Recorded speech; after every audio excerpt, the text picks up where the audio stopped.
the Paris Accord is very unfair at the highest level to the United States. If we're talking about fair and unfair, I think a lot of people would disagree with this statement.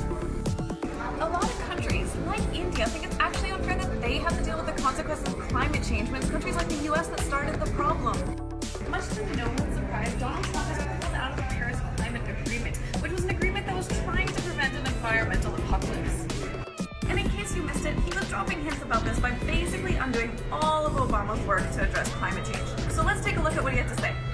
This agreement is less about the climate and more about other countries gaining a financial advantage over the United States. It sounds like Trump didn't read the fine print, but climate change is going to come at a financial cost to the whole world. It may seem in the short term like continuing business as usual is good for the economy, but experts expect huge losses in the future. China will be able to increase these emissions by a staggering number of years. Claiming that countries like China can do whatever they want is misleading. Yes, China will keep burning coal, but they've also agreed to stop plans for more than 100 coal plants, and they're investing in renewable energy.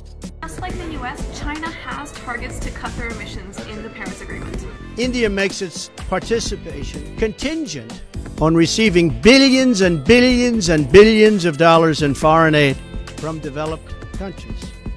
India may be getting money from developed nations to adapt to and mitigate climate change, but it's also investing massively in renewable energy.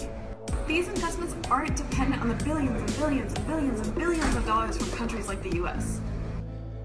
I'm willing to immediately work with Democratic leaders to either negotiate our way back into Paris under the terms that are fair to the United States and its workers, or to negotiate a new deal.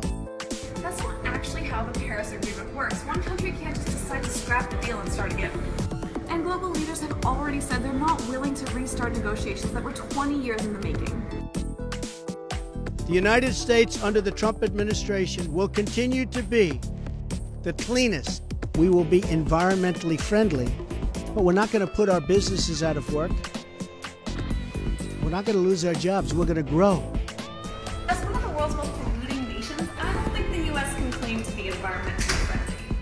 It is a big blow for one of the world's largest polluters to pull out of the agreement, but there are other ways to address climate change, so not all is lost.